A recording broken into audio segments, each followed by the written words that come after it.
Hello again. We're so glad to have you with us at the Eating Disorder Hope online conference regarding anorexia, Hope in 2018. Our next presenter is a very special person, Dr. Greg Jantz. He is the founder of the Center, A Place of Hope. And he lives in Edmonds, Washington, and his program has been voted a top 10 facility for the treatment of depression in the United States. Dr. Jantz pioneered whole person care in the 1980s and is a world-renowned expert on eating disorders, depression, anxiety, technology addiction, and abuse. He is a leading voice and innovator in mental health, utilizing a variety of therapies, including nutrition, sleep therapy, spiritual counseling, and advanced DBT techniques. Dr. Jantz is a best-selling author of 37 books and has appeared on CBS, ABC, NBC, Fox, and CNN. And with that, I would like to introduce Dr. Gregory Jantz, who will be presenting on Having Hope with Anorexia, Encouragement for Sufferers, Family, and Loved Ones. Jacqueline, thank you. And I am here in beautiful Edmonds, Washington. And if I just look up over my camera just a little bit, I see the Puget Sound and what we call the Olympic Mountain Range. And we're just in a really special place.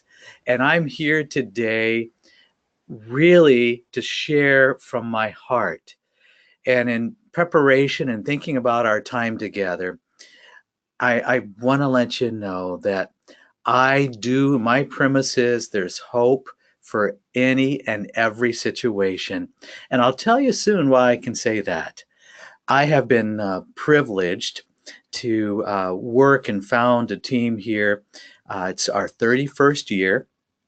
And that sounds amazing to say 31 years of working in this field and working in the area of eating disorders and depression. And with such, as we all know, it's done by a team.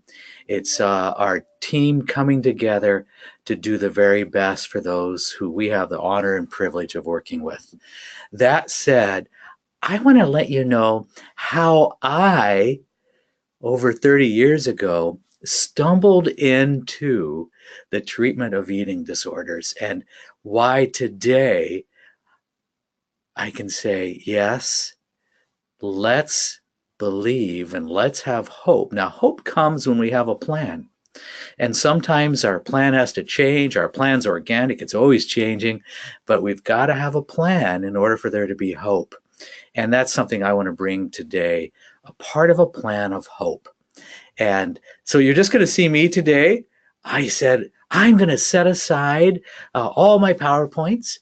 I'm going to set aside and share today strictly from my heart about this word called hope, about this word called anorexia, and why today we can bring those two words together for both those suffering and for families. Over 31 years ago, my first ever job in this field was at a women's prison. Now, a women's prison, you think, how did I end up at a women's prison? Straight out of school, I had the privilege of being assigned to a women's prison where there was lots of eating disorders. Guess what? I was put in the special needs section, and this is early 80s, and the special needs section there was 25 women that were put in the center of the compound, and they were closely watched. Obviously, they weren't trusted. And here I am, young, out of school, and assigned to the special needs section of a women's prison. I soon discovered in the women's prison that there was lots of women there suffering from some form of, shall we say, disordered eating. Some were choosing to starve, and they were choosing not to eat. And for some, it was a way to get out of a terrible situation. Others had different reasons for their struggle with food and eating disorders that emerged out of that experience. And I had, if you will, a captive group to begin to work with. And if you think back to many of us to the early 80s, there really wasn't a lot of information out there about eating disorders and anorexia and bulimia. In fact, as we went through the medical literature, there were two words that kept coming up over and over again in the medical literature. And it was these two words. Eating disorders are cunning, and they're baffling. Now, that's how eating disorders were described, cunning and baffling. Here I am in a women's prison, and I have women that are suffering from anorexia, though they weren't diagnosed really with that yet. And some were struggling with binge eating, and later we discovered bulimic behaviors. But what do we do? What do we do for somebody who, for whatever reason, has suffering from an eating disorder? And I'm going to use the word suffering because an eating disorder is something that we don't always know how far or where it's going to take us. And by that I mean, where's this course, this path going to take us? What road's it going to go down? Is it a road, where it's going to get us out of a situation? Is it a road of constant physical deterioration, brain deterioration? It's a road that we know of wherever it takes us. It's a predictable road that brings really deep suffering. And so very early on, I really developed a sense of compassion, a sense of a quest for understanding what's really going on here. How do we reach into the heart and the mind of a person suffering and show them that there's other options? This is before we even use the word recovery. But how do we move from a place where at that time medicine was looking at this is a cunning and baffling disorder. We don't know what to do. In fact, when I started in the field, there was a term that it bothered me. The term was eating disorder patients are revolving door patients. A revolving door patient? What's that mean? It means that they're in and out of the hospital, they're in and out of care. And I remember being told by a practitioner that, there's really not hope for them. Once they get into this, there's not a way out. And most of them are not going to survive. And I remember thinking, this is coming from a person who was working with eating disorders. And I was stunned by the lack of hope for this. So way back during those times in prison, I really went on a personal quest, find out what can we do? What can really help a person struggling from an eating disorder? What is not being done? And so we began to develop something that we've called it the why not theory. And the why not theory is, if I can look outside of the normal box or the normal way of seeing something, and if I can begin to bring in, it's like a 1,000-piece puzzle. I mean, an eating disorder, anorexia, it's a 1,000-piece puzzle. And I've got to put all those pieces into this puzzle. And for some, they've got more pieces to put in. Others, it's hard to find what are those pieces. And we've got to go on this personal quest to find out, well, what's all the pieces to my puzzle so that I can be complete. So that's how we see it. But we see it's a why not? If I can do something that doesn't really have a downside, but a possible good upside, well, why not do that? And so we began to look early on, what are the nutrient deficiencies that are caused by a person suffering with an eating disorder? What does it mean? What's if we replace some of those nutrients? What's going on in the gut? And we began early on. We hear a lot now about the gut microbiome, and we began to look at, well, what's going on there? And if so much of our dopamine and serotonin, those brain chemicals, are manufactured in our gut, and a person with an eating disorder and anorexia, they're not producing those things, and there is so many gut issues, if you will, going on. What if, or why not, if we began to look at some things such as probiotics early on in the 80s? What if we began to look at some things that really fit in that category of could have a good positive effect? So, well, there's really not a downside. Why not? And so out of this emerged what we began to call the whole person, and the why not theory of let's do all we can to put in pieces to that 1,000-piece puzzle, and why not? And I remember going in and meeting with these ladies that were in prison, and they many times really saw an eating disorder. Well, it's a way of not only coping, but it was a way of exiting life. And so some had a determination there was no hope in even living. And others were so deeply wounded. Others were traumatized in different ways. Others didn't understand or know, why am I struggling with this? And sometimes, now just sometimes, we get stuck on that. Well, I have to figure out exactly why. Why am I suffering? What's going on here? And I have to have all the answers. And times, I don't know that we always, in working with people who recover and people who are living, I'm going to say, vibrant lives now.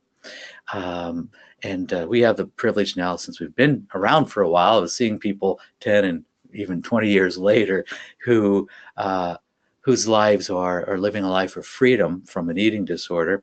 And we didn't always know why exactly, but we knew if we put all the pieces of the puzzle in, over time, those baby steps can make a big difference.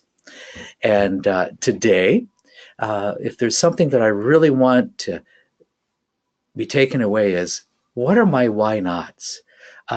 What haven't I looked at? Because it's got to be, healing is a quest that says I'm going to look at every area of the whole person. Now, when I say whole person, obviously that's going to include my emotional life.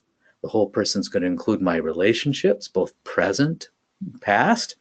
It's going to include my body chemistry. And I'm going to include in that my brain chemistry. Looking at the whole person is going to include my nutrient deficiencies, my personal physiology, my genetics. I'm going to look at everything that could be influencing my body physically. And so that's part of the whole person.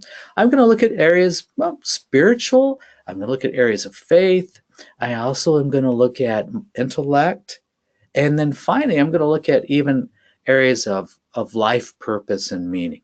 Now, what we need to do is find what gives us and what direction. And sometimes when we're in the cloud of an eating disorder, we can't see this, it's too soon, but define purpose, define hope for the future. I've got to have a mission. I've got to have a purpose that says I'm going to live greater. I'm not going to carry the identity of anorexia or bulimia.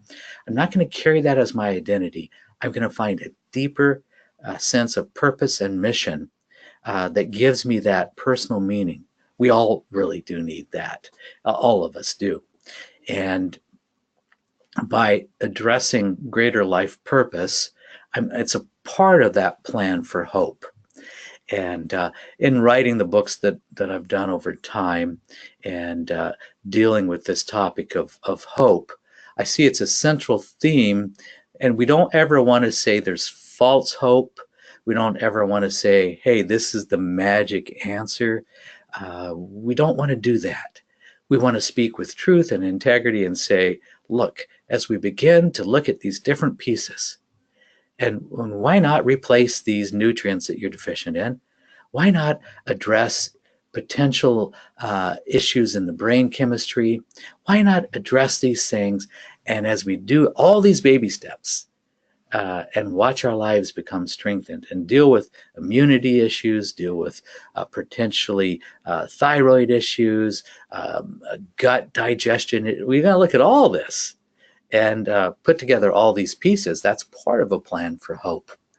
And I want to share with you that for me, this revelation came, and why I can say today, after 31 years, that there's hope, really came about because of our work in the early 80s and 90s. We would have people who would come to us and they would say, you know, you're my last hope. I've already done all these other things and you're my last hope. Now I'm going to just say nobody wants to be anybody's last hope. Absolutely not. But that's the place we come. It's like, I'm going to try one more thing and this is it. Because that path of anorexia takes us to a place of despair. It takes us to a place of despondency where we do not feel like there's any hope at all. And we had, and I have permission to share the story, and this was a number of years ago, but we had a delightful family, and I say delightful in that they were also desperate. From a remote fishing village in Alaska, and they had a young girl who was 6 years old. And she was 6 years old, and she had been labeled anorexic. Now, can you imagine a 6-year-old girl being labeled anorexic?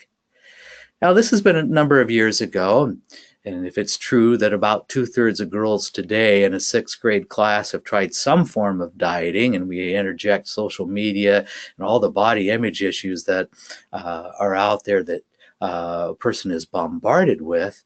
But if you think about a 6-year-old girl, now she had, her family had journeyed down to a hospital, and this hospital was in a different state. And in this hospital, this little girl who was choosing not to eat was fairly medically compromised. And we used to see these National Geographic covers, remember, of the starving kids in Africa. You know, it's really what this young 6-year-old girl looked like. And what they had done at this hospital, they had actually put this young girl in a straitjacket. Now, a straitjacket is something that ties our arms around like this, ties our feet down, and ties us to a cot. A straitjacket is to hold us still so that we can't move and to take total control. If you can imagine for a moment a 6-year-old girl in a hospital put in a straitjacket, and she was force fed. So they would force feed her. So, and you can imagine the horrific nature of this, but this was called a treatment in the early days. We'll put you in a straitjacket and we're going to make you eat. You're 6 years old and you're going to eat. And that was the mentality, if you will, of treatment. We're going to control you. We're going to force upon you food. And so she was put in a straitjacket and force fed. Now, we know today, well, first of all, I have kids. What if my kid didn't eat and I put him in a straitjacket? You know, we all would be in trouble for doing that kind of thing. And yet that was in the name of treatment. Here's what we know. That didn't work. And as you can well imagine, created a greater sense of despondency, a greater sense that something is terribly, terribly wrong with me. And the family also became more alarmed. And she had also then gone to it was another hospital. Again, these things are nothing that we see now, but she was gone to another hospital, taken to another hospital, and of course nasal fed and still, you know, IV fed as well, get nutrients, get the liquids in her body. And as she was fed this way, you know, yes, they were keeping her alive, but this little girl still exhibited no sense of wanting to eat or just be normal in a relationship with food. And this family contacted us, and they said, would you consider taking our daughter? And they explained everything, and was not an immediate yes for us. We had never, ever seen anybody that was 6 years old, ever. And I think the youngest ages that we had worked with, we'd seen some 12 and 13-year-old females at this time primarily, but we had never seen anybody 6 years old, getting close to turning 7. But so our team huddled, and our team was for everything from psychiatrists to medical care. We actually did natural health care. We had a nurse.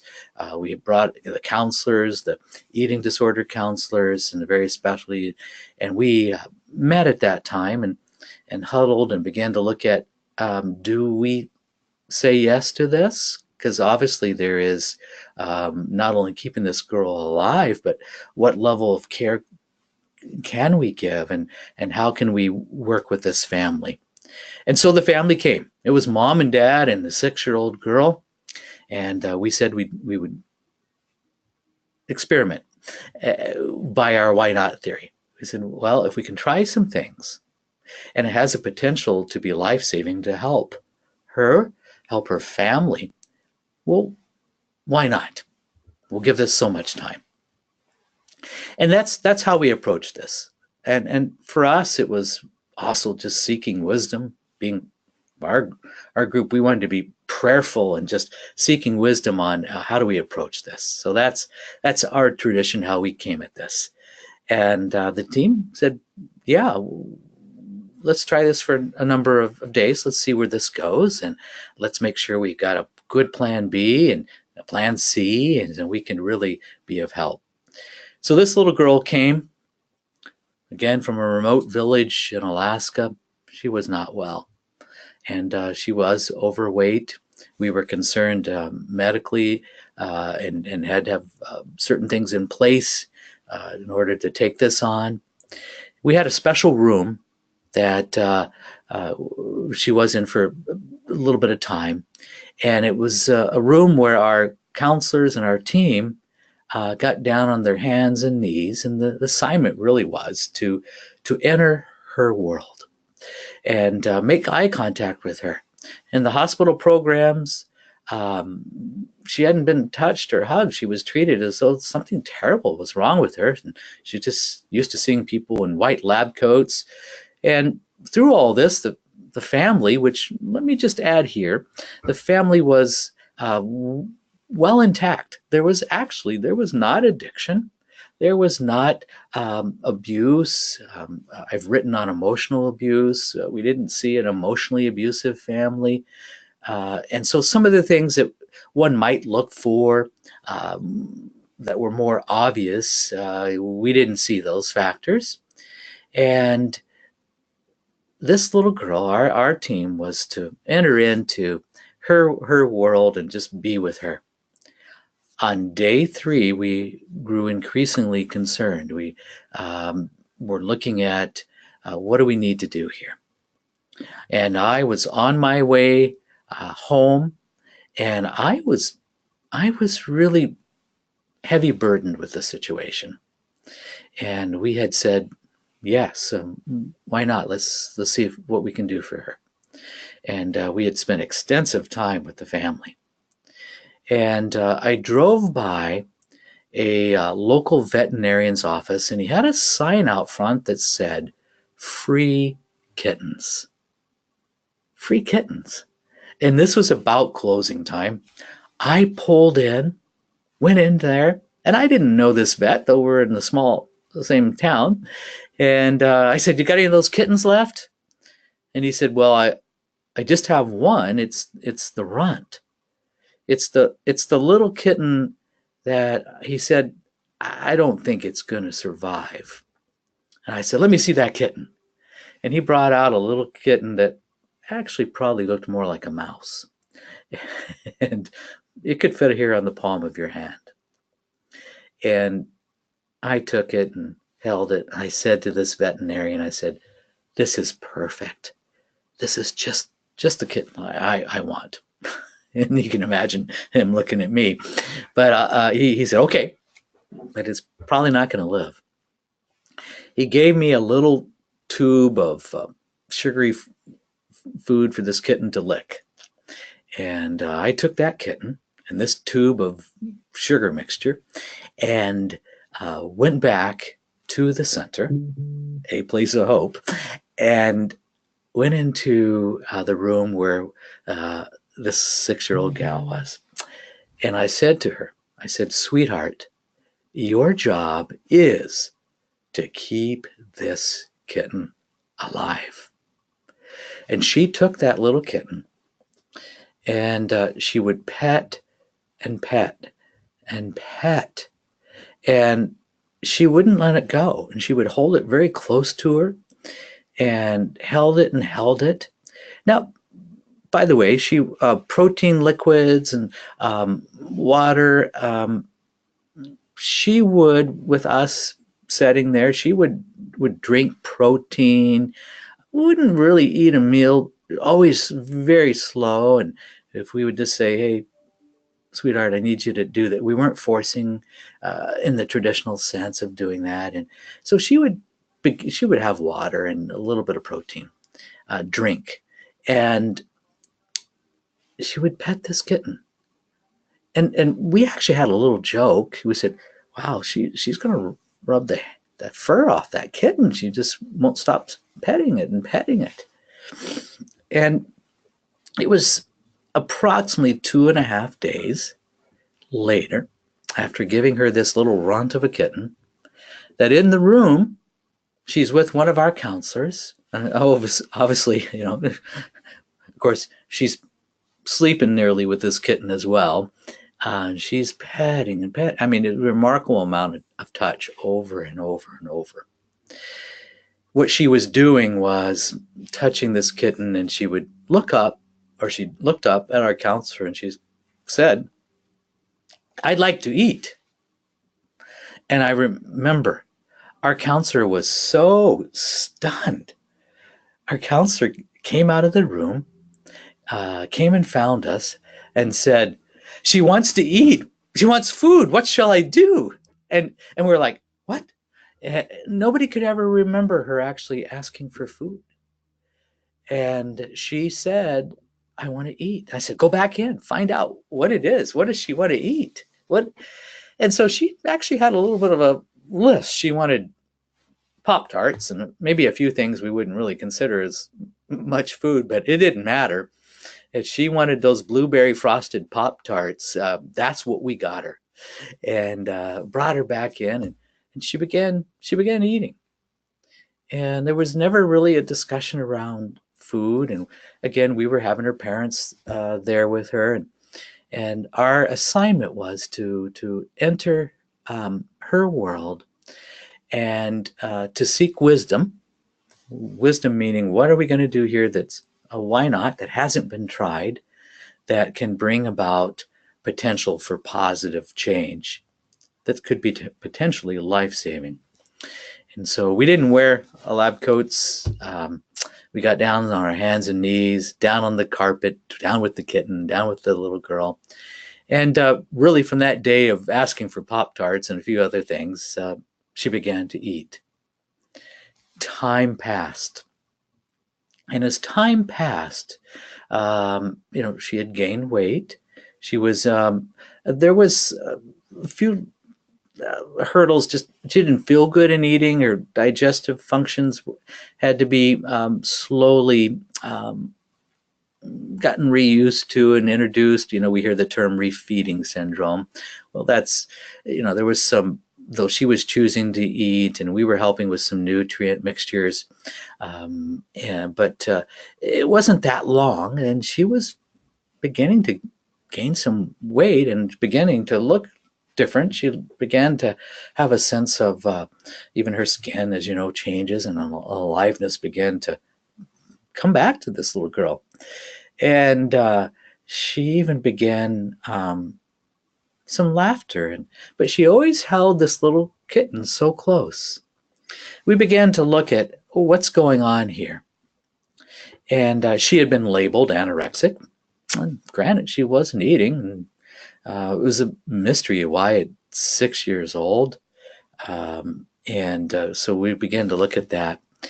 And what we discovered was, and this is the discovery that really began to change our belief in that there's always hope and we're always going to be searching.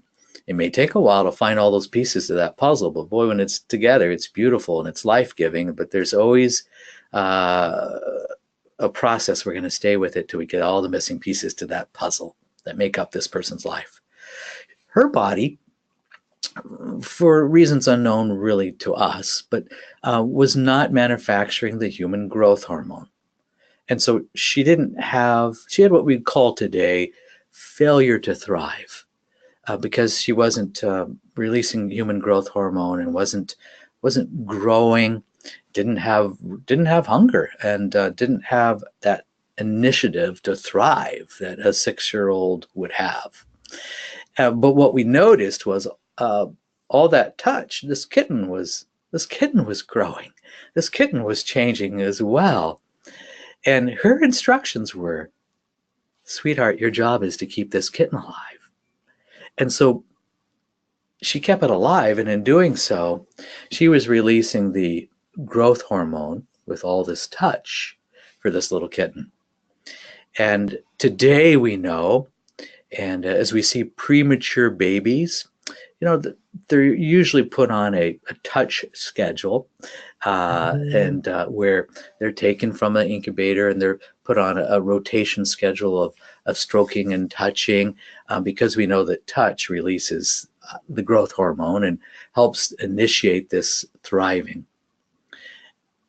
Well, that's what happened. The day that I stopped at the veterinarian's office because a sign said free kittens, and the only one left was the little runt that wasn't going to make it. And we brought those two together, and they both needed touch. They both needed a release of growth hormone. And I have to tell you, one of the things that happened, there was a time where she had not really been touched because all the lab coats and hospitals, she wasn't really being touched. So, her parents normally hugged her, but everybody kind of forgot this little girl needs hugs. And so, we put her on a hug schedule, but to let her know how special she was and that she has value, and she wasn't being treated any longer that something was seriously wrong with her or that she was in any way defective. So what we wanted to do was what we call love and acceptance, and seeking that wisdom, because there's always a missing piece for people to the puzzle of anorexia. And for some, it's a lot of different pieces we put together.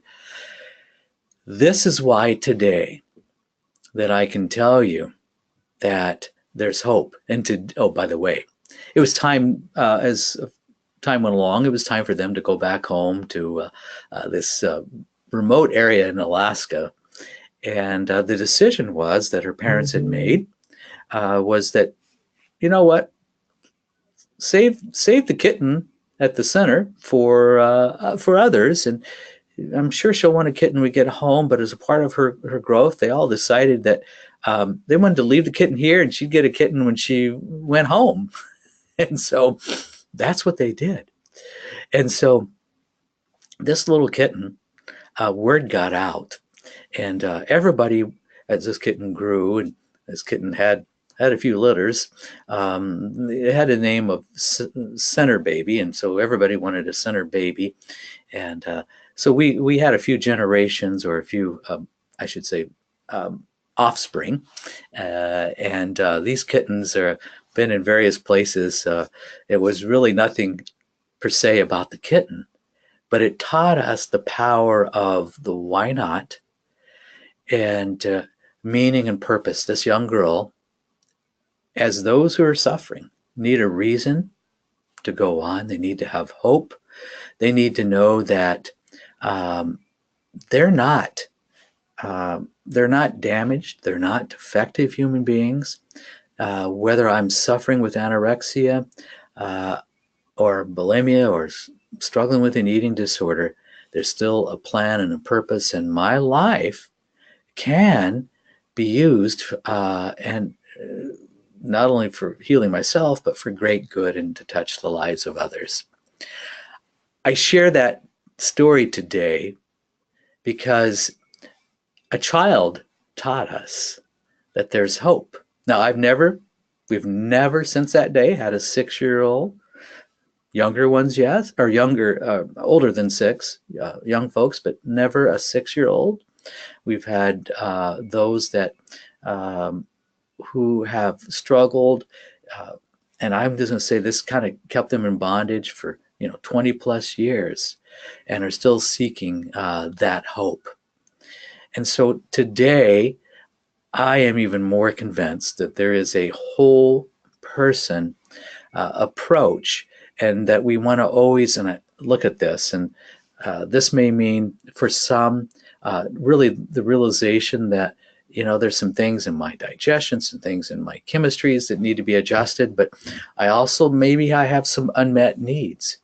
Maybe I've taken on the identity of anorexia, and that's been my identity, and I'm going to move to a healing and a recovery identity that says that I no longer am going to carry that as my name or identity. I'm going to adapt and have a new identity. So I believe, and this is why I just wanted to share today from my heart, that there is hope, and it takes at times. There are people that we see and other excellent. And by the way, there are so many good and excellent treatment facilities that we have today that we didn't have when I started in the early 80s and the early 90s. Now there is good options. And I'm proud to say we've got colleagues doing great things out there, and there's good options for healing and for recovery. But 2 things I want us to look at. What's my plan for hope as it relates back to the whole person? That may mean I need a plan of hope for my family. I need to have a plan of hope not only for my physical well-being and my emotional well-being, my relationship well-being, spiritual, faith. I may need a hope for my future. And I also need to have an understanding that where I am now is not or does not have to define my future. Too often we lose that hope and we stay in that desperate place, and we begin to feel out of desperation, and we're no longer really able to see a positive future for ourselves. And at times our family can no longer see a positive future for us. They look at us and maybe because there's been so much struggle and they don't know what to do, and maybe we get in a blame, we get in a resentfulness because nobody's getting better. It seems like everybody's getting worse, and we don't feel that hope. We don't feel that there's a hope for the future. So the hope is I've got to have a plan in every area of my life. I got to keep evolving that plan. And I believe that I have to make a redecision every day, several times a day. I'm making a redecision that I'm going to live a life of recovery, and I'm willing to, I don't know how, I don't know what it all means, but I'm willing to each and every day to make that decision of redecision. I'm going to live a life of recovery. And I don't stop doing that. I'm going to make that redecision. And I've even had clients who have gone out and bought a 1,000-piece puzzle, and each of those pieces of the puzzle do represent sometimes issues, or sometimes they're key. I've had one person who actually labeled on the back of every 1,000-piece puzzle, but every piece of that puzzle, what each piece represented to them as a part of their recovery of things they had to address. So, you know what? We don't put together a 1,000-piece puzzle fast. My wife puts together puzzles, 1,000-piece puzzles. In fact, at home right now, there's a puzzle. And it seems like those last third pieces are sometimes the most challenging. And you think, well, I'm getting closer. And yes, we are. But you probably notice until you get those last handful of pieces, there's a struggle, and sometimes it intensifies. But when I get the last few pieces, then it starts to go together a little quicker. You can do this. A family member can do this. And we can make that redecision. We can make it today. We may not feel hope, because hope is nothing we feel. Hope is something that actually comes when we keep building a plan. And as you build a plan, that plan changes. We know that we're always evolving in the things that we're doing, and looking at, okay, you know, what do we need to keep tweaking or being open to that can create change for a person. So look at all the why nots in your life, and why not? And I haven't tried this, but we look at why nots not as a magic solution, but the why nots are all those things that bring together that sense of putting that puzzle together, and that can have a positive benefit. I remember a gal who I was working with, she said, look, I don't need to read any of your books. I have read them all. And I said, well, what if there was just one sentence or one phrase that was helpful in just one of the things that I've written, and in this case, it happened to be an eating disorder book I wrote, Hope, Help, and Healing for Eating Disorders. And she said, I said, what if there's just one sentence?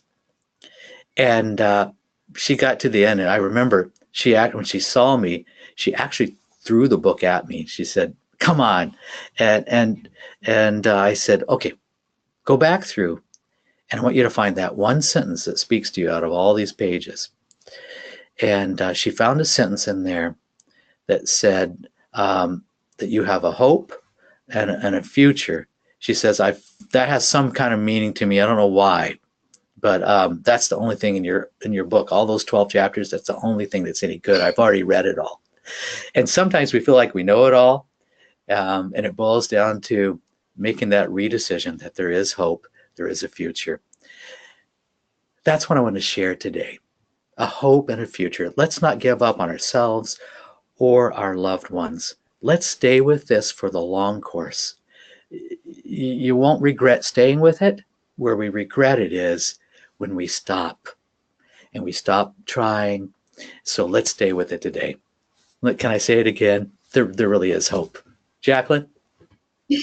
What an excellent presentation. Thank you, Dr. Jantz. So we have some questions.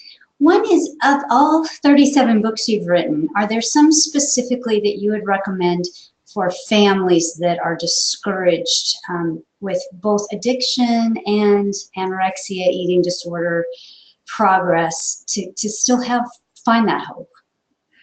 Yeah, to still have hope. You know, we're all in different places. One book that I have found that most people say this was really helpful, and I didn't realize that this was a factor. It's the book Healing the Scars of Emotional Abuse. And I'm not saying that you're an abusive person, and I'm not saying that that I know abuse can be a strong word, but really, when we look at what are unmet needs and how do we go about getting those needs met. So Healing the Scars of Emotional Abuse seems to be probably one of the most helpful books that I didn't initially really write with eating disorders in mind, but it's all about where do I have unmet needs, where potentially have I had damage, and how do I have healing for that? And so Healing the Scars of Emotional Abuse is one of my all-time favorites. And actually, here's what's so funny. I wrote it in 1995, and it's been revised several times since then. So it's one that I really believe has a message of hope. I have read that book, and it is excellent. It's one of my favorite books that you've written, and I agree. I think it's also helpful for families because it's not blaming anyone. It's just saying that unfortunately all of us are fallible humans and we don't perfectly know how to relate to each other. So it That's may right. be families or anyone that can hurt us unintentionally with the best of intentions often. Yes. But it's very insightful. And they can find that book on the Center of Place of Hope's website, which is in your chat box, and also anywhere on Amazon. Is that correct, Doctor? That's right. Should be able to find it pretty easy. Yeah. Another question was, this holistic care that you are talking about is fairly novel. It seems like here in the U.S., most of the treatment is really focused more on just seeing it as a disease model and not looking at all the positive things we can bring to add to psychiatric care or medicine. What do you think? Yes, and I tend to shy away from using the term disease, and I know that we need to have an understanding, and that the treatment is so important, but I really want people to begin to shed a helplessness and disease, or I need to have this treatment or something done to me. I want you to be very active participant. Ultimately, at first it's kind of hard, but I want you to really be able to be engaged and be more of part of a healing model or a recovery model versus a disease model. For me, it really spoke to me when early on when I would have healthcare providers say, well, you know, they don't really get well. They don't get well, and it's that revolving door patient. And that was a huge motivation for me to say, okay, no, that we've got to look at it differently. So here's what I did. I go, okay, do I want to go to a doctor? Let's say I'm suffering from something. Do I want to go to a doctor that secretly thinks there's no hope for this? There's no hope for this. I'm just going to prolong their life maybe. And that's the perspective of the healthcare provider. And I had to, whoa, no, I want to go to somebody that believes there's hope and we're going to stay in this. I am with you. I'm a part of the team, and I'm going to get a team for you. And so for me, and part of what we tell our team is, if you find yourself, you stop believing in a person's ability to get well, let's talk about it, because this is about team hope. And we want our clients or our patients to receive care from somebody that believes that they can get better, even in the darkest situations. It's wonderful. So the other question was about the positivity that you speak about and spirituality being crucial in recovery. Can you talk about that and why you see those two as important elements to recovery? Well, one of the things that we looked at in our alumni and as we began to do surveys a while back, one of the things that they would say oftentimes was, part of what kept me going was my faith, or a reconnection with God, or a deeper understanding of spiritual issues in my life. But I just kept they would say what kept me going was faith. And so I just believe we've got to have a safe environment for people to explore. Well, what does that mean, or what has been your history, or what are your beliefs? And it's to make it safe in looking at that. We were just so surprised the number of folks. Yes, I learned all those great skills. I'm doing better, but you know what really kept me going was faith, and it was all in the area of the spiritual that kept me going for the long run. So I think it's important we look at that. Excellent. And then last of all, I know that you do a wonderful radio show. Could you share with us where folks can find out about that and listen in? Sure. Well, I actually co-host a radio program. I think it's on 600 and some stations. It's called Life, Love, and Family. Life, Love, and Family. I'm a co-host with Dr. Tim Clinton, and it's a program that we live in life together. Life, love, we got to have that. And what does that mean? And family, what's our family? So life, love, and family is the name of the radio program. We've been doing it for a while now.